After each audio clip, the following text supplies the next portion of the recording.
তখন আমার বয়স 22। আমাদের ফ্ল্যাট তৈরি হচ্ছে। কিছুদিন আমরা একটা বাড়িতে ভাড়া থাকতাম, এক বিধবা মহিলার বাড়ি। একা থাকতেন তিনি। আমাকে খুব ভালোবাসতেন আর বিশ্বাস করতেন।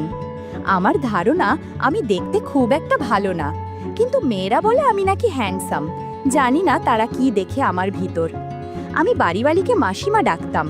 একদিন আমাকে ডেকে বলল, তমাল, আমার এক বোন থাকে মুর্শিদাবাদে, অনেকদিন তার কাছে যাই না, আমাকে একটু নিয়ে যাবে বাবা? বললাম, যাব মাসিমা। রওনা হলাম তাকে নিয়ে মুর্শিদাবাদ। ট্রেন থেকে নেমে থামলাম লালবাগ মাসিমার বোনের বাড়ি। মাসিমার বোনও বিধবা, তার 2 মেয়ে আছে। কেয়ার বয়স 20 বছর আর জুথি 18 বছরের। মাসিমাকে পেয়ে সবাই খুব খুশি। তার বোন তো বকবক করেই চলেছে। কেয়া আর জুথিও কথা বলছে, কিন্তু আর চোখে আমাকে দেখছে। মাসিমা আলাপ করিয়ে দিল, এর নাম কিংসুক, ডাকনাম তমাল। শুনতে পেলাম জুথি বলছে, তমাল না, মাল। কেয়া কথাটা শুনে মুচকি হেসে জুথিকে বলল, চেঙ্গিস খান। মুখে বলল, হাই তমালদা, ভিতরে আসুন। এইভাবে প্রথম আলাপ শেষ হলো। দুপুরে খাওয়া দাওয়া শেষ হলো। বাড়িটা দোতলা। মাসিমার আর্থ্রাইটিস, তাই নিচে থাকেন। 2 মেয়ে ওপরের 2 ঘরে থাকে। আমাকে কেয়া তার ঘরটা ছেড়ে দিয়ে জুথির রুম শেয়ার করলো। মেয়েদের ঘরে একটা মেলি গন্ধও থাকে। আমি রুমে ঢুকে সেটা টের পেলাম। কেমন জানি অনুভূতি হলো। Single bed, reading table, attach bathroom, একটা আলনা, ওয়ার্ড্রপ আর একটা বইয়ের আলমারি।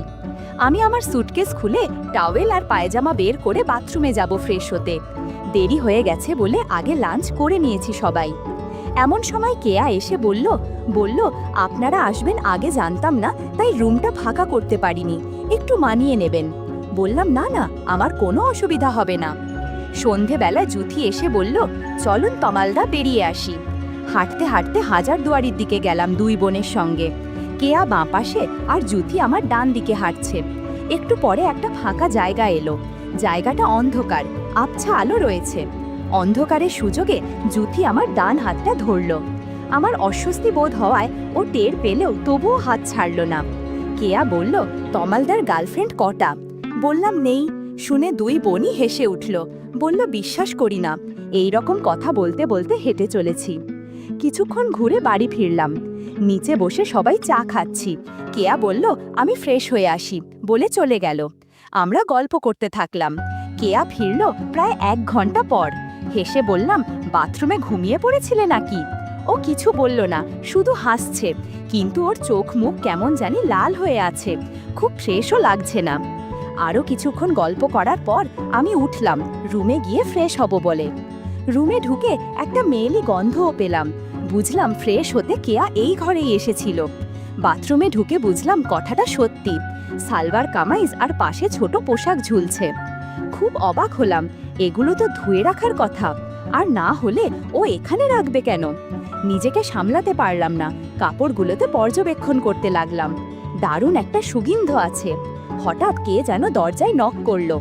এবার কি আপনিও ঘুমিয়ে পড়লেন নাকি? জুথির গলা। বলল, দিদি ওর কাপড় ফেলে গেছে, আমাকে নিতে পাঠিয়েছে। বললাম, আসছি, দাঁড়াও। তাড়াহুড়ো করে ফ্রেশ হয়ে বাইরে এলাম। দেখি জুথি দাঁড়িয়ে আছে।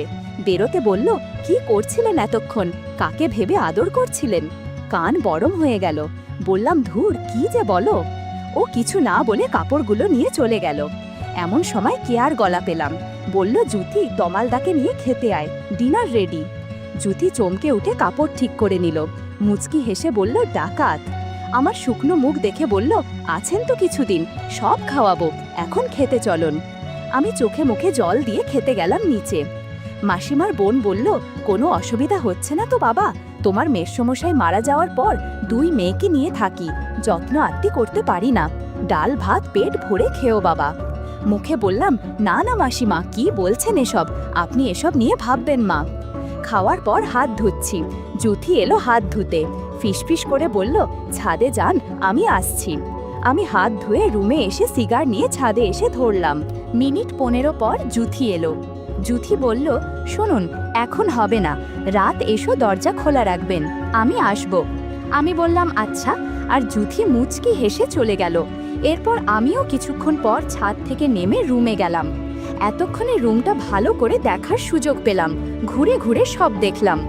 হঠাৎ দেখি বইয়ের আলমারি তার একটা পাল্লা একটু খোলা। প্রথম যখন দেখেছিলাম তখন বন্ধ ছিল মনে আছে, কেউ এটা পরে খুলেছে। অনেক ম্যাগাজিন আছে আর এক পাশে ছোট ছোট পঞ্জিকা সাইজের অনেক বই। একটা বই নিয়ে খুললাম, নিজের চোখকে বিশ্বাস করতে পারছি না, সবগুলো গল্পের বই। ওরা এগুলো পড়ে ভাবতেই অবাক হয়ে গেলাম। ভাগ্যকে আর একবার ধন্যবাদ দিলাম, ট্যুরটা জমবে ভালোই। বন্ধুরা, তোমরা নিশ্চয়ই বুঝতে পেরেছো কেমন বই। আমি ওপরের একটা গল্পের বই নিয়ে পড়তে শুরু করলাম। গল্প পড়তে পড়তে কিছু কাজও সেরে নিলাম। তারপর জুথির জন্য অপেক্ষা করতে লাগলাম।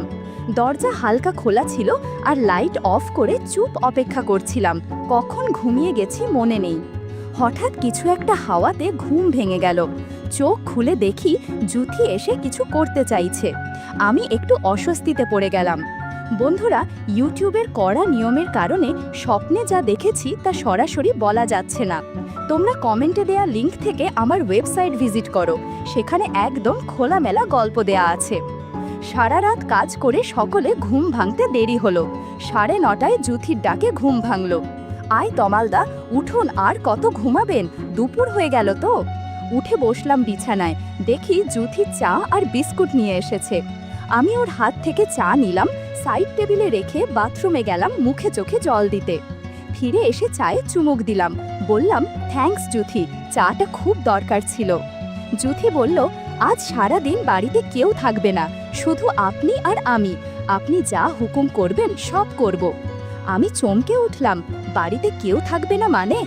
জুথি বলল, দিদি কলেজ গেছে, ওখান থেকে বন্ধুর জন্মদিনে যাবে, ফিরতে ফিরতে রাত 10টা।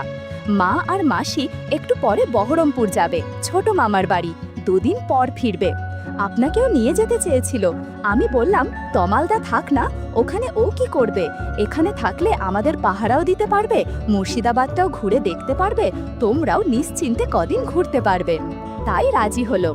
আমি বললাম, শিয়ালকে মুরগি পাহারায় রেখে যাচ্ছেন? জুথি আর আমি দুজনে হেসে উঠলাম। জুথি বলল, যান ফ্রেশ হয়ে নিন, ওরা এখনই বেরোবে, ড্রাইভার এসে গেছে। আমি ওকে বলে বাথরুমে ঢুকলাম। 10:30 নাগাদ মাসিমারা রওনা হলো। আমাকে বলে গেল, তোমার ভরসায় রেখে গেলাম ওদের, সাবধানে থেকো। বললাম, চিন্তা করবেন না মাসিমা, নিশ্চিন্তে ঘুরে আসুন, আমি দুজনেরই খেয়াল রাখব। গাড়িটা চলে যেতেই জুথি দরজা বন্ধ করলো। সাথে সাথেই কিছু ঘটনা ঘটল। ঘণ্টাখানেক পর দুপুর হয়ে গেছে। দুজনে স্নান করে দুপুরের খাবার খেয়ে নেব। সকাল থেকে লাঞ্চ পর্যন্ত 3 কিস্তিতে কাজ করেছি আমরা। এত কাজ করে দুজনে একটু ক্লান্ত হয়ে পড়েছিলাম।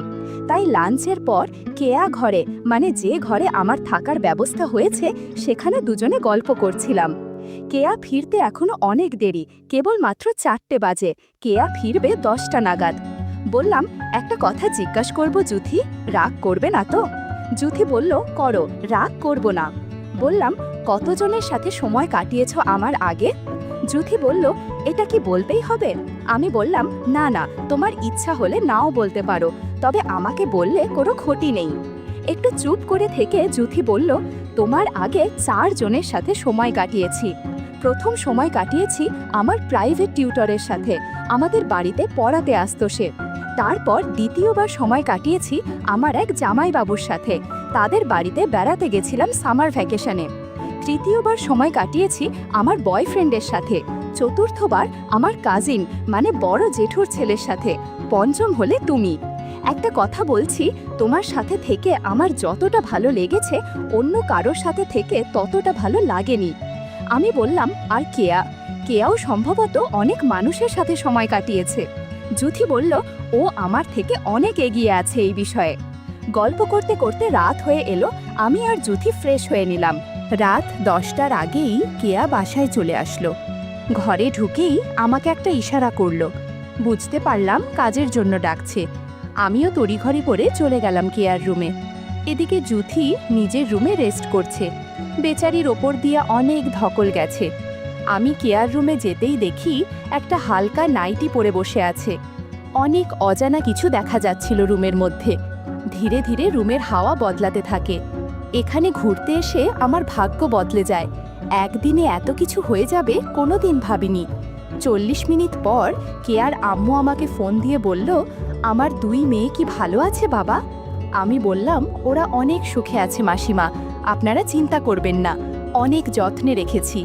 আমার কথাগুলো কেয়া শুনছিল আর মুচকি হাসছিল। এভাবে ততদিন সময় কাটতে লাগলো যতদিন না তারা বাড়িতে আসছে।